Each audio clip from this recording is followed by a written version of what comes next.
Hi everybody, Manucha here from Moms and Crafters, and I am excited to show you how to do this really beautiful pomegranate string art. Now, I made this for the holiday of Sukkot. I am going to hang this in my sukkah, but you can really do it with any shape template. I do provide the pomegranate template for you. You can find it in the description of this video. So I actually got my base at a thrift store, but you can use any wooden base for this. Anything that you could hit nails into, basically. And if you're using a picture that is not string art specific and does not have spots for the nail holes, you can simply either draw your own along the way or simply wing it. But I do recommend drawing your own spots for the holes over the picture. Anyway, so what we are going to do is we are going to simply take short nails. Now, if you are new at this, you may want to try using longer nails. I did use a pair of pliers to help me support each one, and you're going to hammer it right in just enough that it's sticking up so that you can wrap a string around it. Now, again, if you're using longer nails, you don't want to hit it in too much that it goes through the other side, but you do want it to be pretty secure, and then you'll have a little bit more space to wrap your string. But I'm using pretty short ones just because that's what I bought, because that's what I got, and so I'm making use of what I have. But yes, definitely recommend getting slightly higher ones. So support each one with one hand and tap it in with the other. Don't worry if it goes in a little bit crooked. You can straighten it out with the hammer and the pliers. Go ahead and do that one by one to each of your nails, and you can either correct it as you go along, straighten it out, or you can just do them all at the end.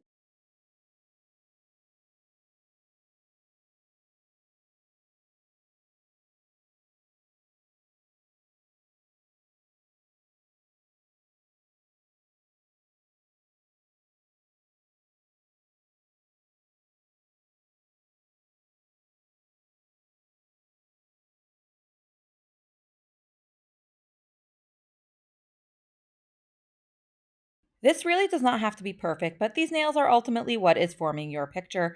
So make sure to outline your picture well the way you want it to look. It follows the shape. Your string is going to follow the shape that you're forming with the nails. So go ahead and do that.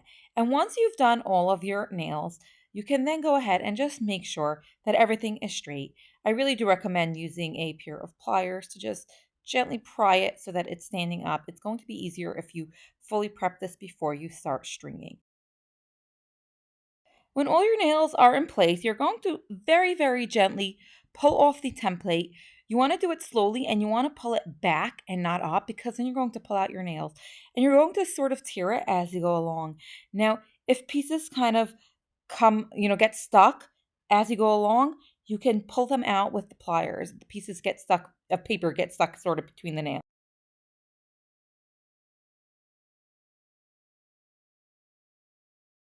Now, to string this, I am using basic embroidery floss in different shades of red. I'm not going to give you an exact length for this because it's going to depend so heavily, basically entirely, on how much you are going over it. Some people like to go over it many more times than others, but you can easily start a new one when you finished one. So I'm going to show you this whole process.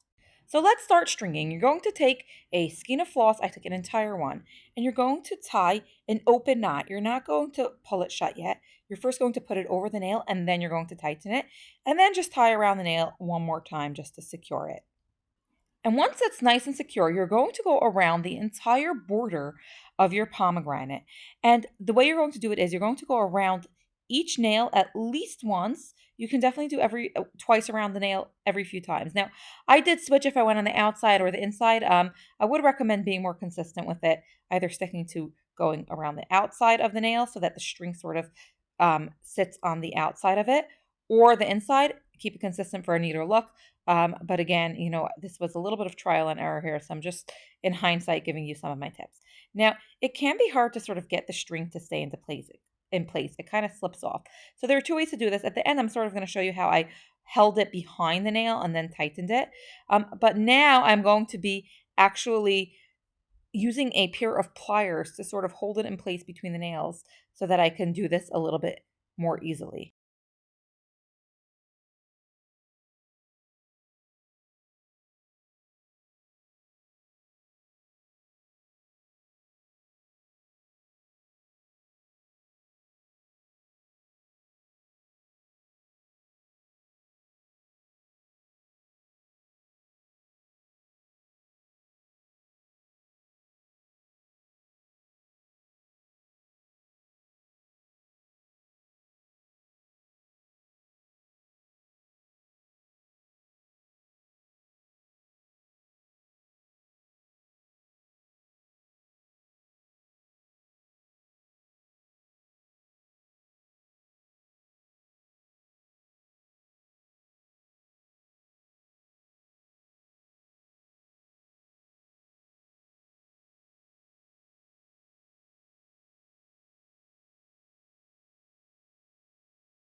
So go ahead and string around the whole border of your pomegranate. And when you are done, you are going to seamlessly transition to just crisscrossing across the pomegranate. Now, where you get to the crown, you want to make sure not to go in between the spokes of the crown and just do it within the border of the pomegranate. And anytime you have a more complex shape, you want to make sure to do that. So go ahead and string around. Now, I did this with a deeper burgundy until I finished that string.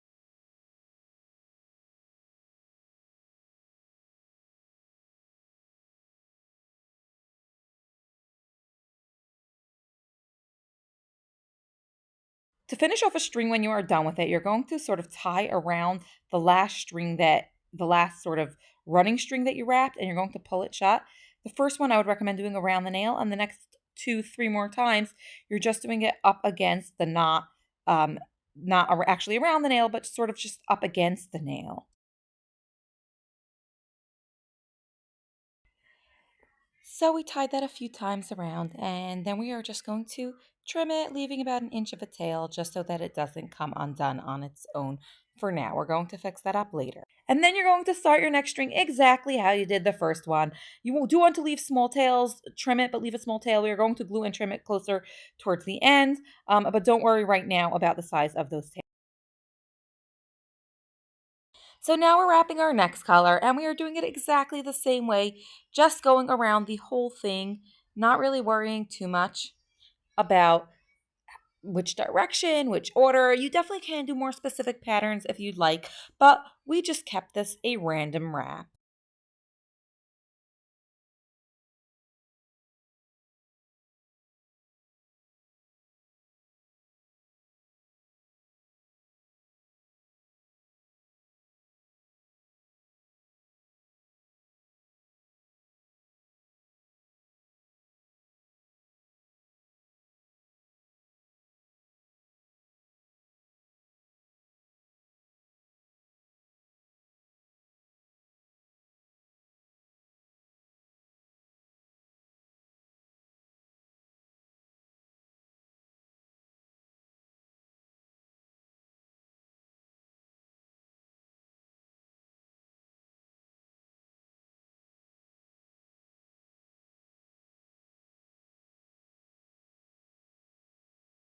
So go ahead and string up your second color. And when you're done, this is totally optional, but I went once again around the entire border. This really gave it a neat, clean, and almost like three-dimensional look that made it feel a little bit more raised. It was really, really cool. And here you can see how I held the strings down without pliers by just sort of pulling it out a little bit, holding it down that way, and then pulling it tight after I wrapped the string. And that worked just as well, and it's great for people who are maybe a little bit less comfortable using pliers as a second hand. I personally am very comfortable using pliers as a second hand and found that easier, but this works as well.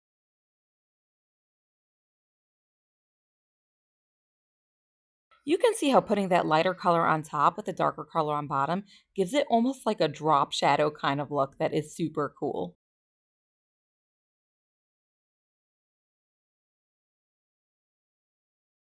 When we're done, we're going to tie this off and trim it just like we did before. As a finishing touch, we are going to dab a tiny little bit of glue on those knots and then trim them up close. Once the glue has dried, actually, I would recommend, I didn't wait till for it to dry, but you do want to do it after the glue has dried.